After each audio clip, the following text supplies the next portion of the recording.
नमस्कार दोस्तों, आप सभी का बहुत बहुत स्वागत है।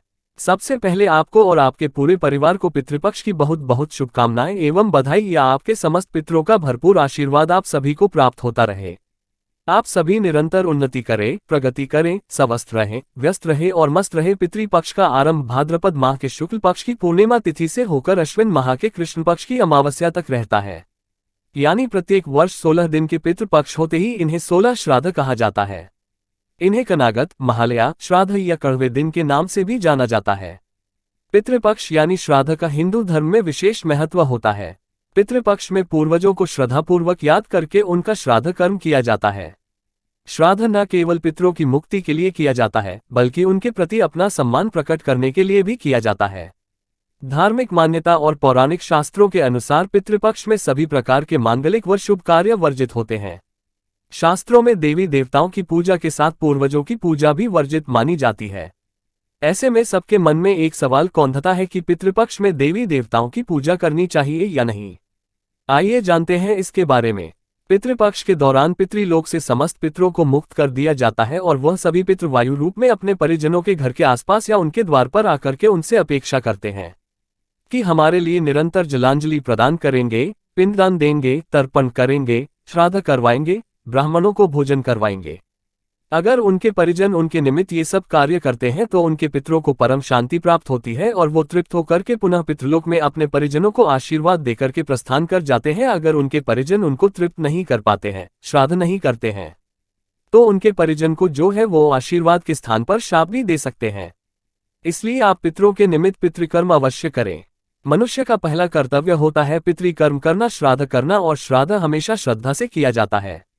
श्राद्ध पक्ष को पितृपक्ष को कुछ लोग अशुभ दिन मानते हैं।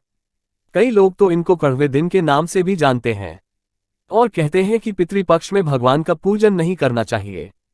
पितृपक्ष में सूर्य भगवान को जल अर्पित नहीं करना चाहिए और कई लोग तो यहाँ तक कहते हैं कि पितृपक्ष में तुलसी जी का पूजन भी नहीं करना चाहिए।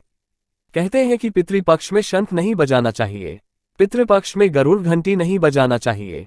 कुछ लोग मंदिर के पट सूतक काल की तरह बंद रखते हैं और पितृपक्ष में देवी देवताओं से संबंधित कोई भी काम नहीं करना चाहिए। ये बिल्कुल गलत धारणा है, ये बिल्कुल गलत मत है। शास्त्रों से इस मत का कोई भी संबंध नहीं है।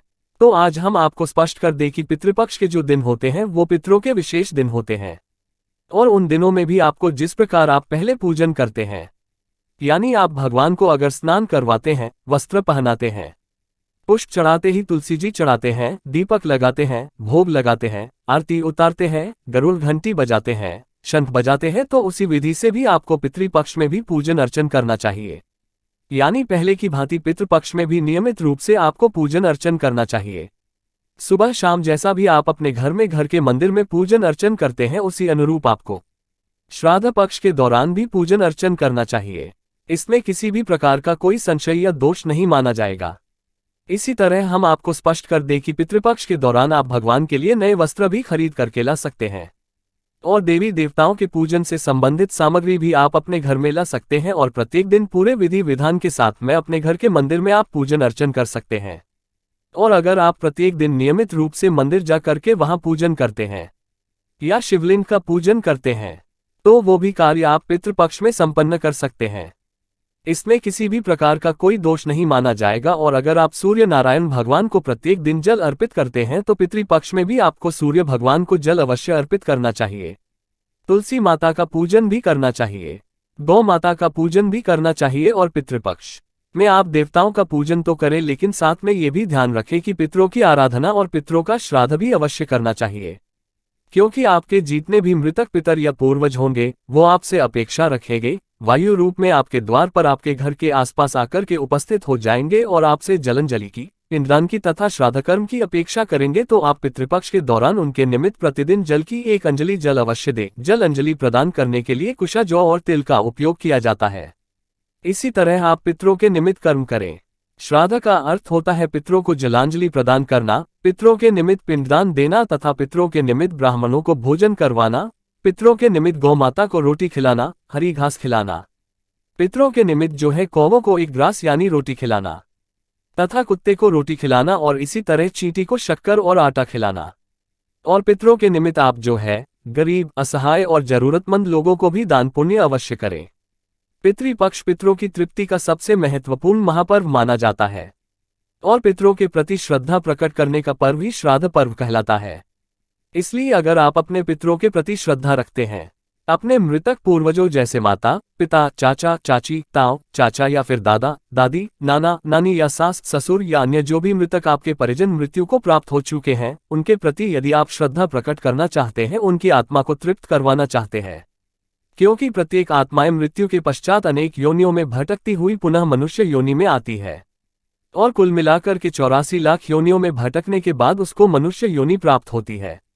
अगर आप उनके निमित्त कोई भी कर्म करेंगे तो जिन योनियों में भी वह भटक रहे होंगे वहां पर उनको तृप्ति प्राप्त हो जाएगी। और अगर किसी की असमय मृत्यु हो गई है, आघात मृत्यु हो गई है, जैसे आत्महत्या कर ली है, जहर खाने से मृत्यु हो गई है, सांप ने काट लिया है, एक्सीडेंट में मृत्यु हो गई है, तो उनकी जितनी आयु बची थी उस आयु तक उनको इस पृथ्वी मंडल में ही वायु रूप में भटकना होगा और इस दौरान वो कुछ खा भी नहीं सकेंगे और पी भी नहीं सकेंगे। अगर आप उनके निमित्त भी श्राद्ध कर्म करेंगे तो निश्चित तौर से उनको परम शांति प्राप्त होगी। त्रिपिंडी श्राद्ध किया जाता है, महालया श्राद्ध किया जाता है और पितरों को जो है पितृपक्ष में हम जलांजलि इत्यादि देकर के प्रसन्न कर सकते हैं, उनको कर सकते हैं। तो आप जो है पितृपक्ष में भगवान का पूजन अर्चना अवश्य करें, देवी देवताओं का पूजन अवश्य करें। पितृकर्म में हमको जो है समस्त देवी देवताओं का पूजन करते हुए, पितरों का पूजन करते हुए और पूरी श्रद्धा के साथ में अपने पूर्वजों के निमित्त, पितरों के निमित्त श्राद्ध कर्म अवश्य करना चाहिए। और अगर स्वयं श्राद्ध नहीं कर सकते हैं तो जो भी परिजन होते हैं, जैसे महिलाएं भी श्राद्ध कर सकती है और पुत्रवधू भी श्राद्ध कर सकती है, बहन भी श्राद्ध कर सकती है, भानेज भी श्राद्ध कर सकता है, पुत्र, पौत्र या पुत्र का पुत्र भी श्राद्ध कर सकता है, या सहोदर यानी सगा भाई भी श्राद्ध कर सकता है। माता पिता भी पुत्र पुत्री का श्राद्ध कर सकते हैं। शास्त्रों के अनुसार पितर पक्ष में प्रतिदिन की तरह ही पूजा करनी चाहिए। हालांकि इस दौरान पितर हमारे पूजनीय अवश्य हैं, लेकिन ईश्वर से उच्च नहीं है, इसलिए इस दौरान हमें देवी देवता की पूजा करनी चाहिए। हिंदू धार्मिक ग्रंथों में ऐसा माना जाता है कि पितृपक्ष में खुशी का कोई भी कार्य करने से पितरों की आत्मा को कष्ट होता है और इस कारण पितृपक्ष में कोई भी शुभ कार्य करने की मनाही होती है। धार्मिक मान्यता के अनुसार पितृपक्ष के दौरान घर में सभी प्रकार के मांगलिक व शुभ कार्य जैसे शादी, पार्टी से संबंधित कार्यक्रम, मुंडन, गृह प्रवेश, अन्य कोई भी शुभ कार्य शास्त्रों में वर्जित बताया गया है। पितृपक्ष के दौरान पूजा करने की कोई विशेष विधि या कोई शुभ मुहूर्त नहीं होता। आप अन्य दिनों की तरह ही श्राद्ध में भी नियमित रूप से सुबह शाम देवी देवताओं की पूजा कर सकते हैं। मान्यता है कि इस दौरान पूजा पाठ बंद करने से पितरों के निमित्त किए गए श्राद्ध का पूर्ण फल नहीं मिलता, इसलिए पितृपक्ष में पूजा पाठ करते रहें। ऐसा कहा जाता है कि पितृपक्ष में पितरों को पूजनीय माना जाता है। शास्त्रों के अनुसार पितृपक्ष के दौरान पितर पृथ्वी पर वास करते हैं और इसलिए पितरों की पूजा करना बेहद कल्याणकारी माना गया है। पितृपक्ष के दौरान देवी देवता की पूजा भी प्रतिदिन करनी चाहिए। ऐसा करने से घर में सुख शांति बनी रहती है। लेकिन दोस्तों ध्यान रखें, पितृपक्ष के दौरान कोई खास अनुष्ठान जैसे सत्यनारायण की कथा, किसी व्रत पूजा की शुरुआत या उद्यापन ना करें। पहले से जो व्रत पूजा करते हैं उसे करते रहे। पितृपक्ष में पितरों के लिए कोई खास पूजा जैसे गरुड़ पुराण, गीता या भागवत की शुरुआत कर सकते हैं। दोस्तों आप सभी से अनुरोध है कि हमारे इस ज्ञानवर्धक वीडियो को अधिक से अधिक लोगों को शेयर करिएगा, लाइक करिएगा, कमेंट करेगा और यदि अभी तक आपने सब्सक्राइब नहीं किया है तो अभी और इसी समय अवश्य कर लीजिए। आपको और आपके पूरे परिवार को सादर जय श्री कृष्ण, सादर धन्यवाद।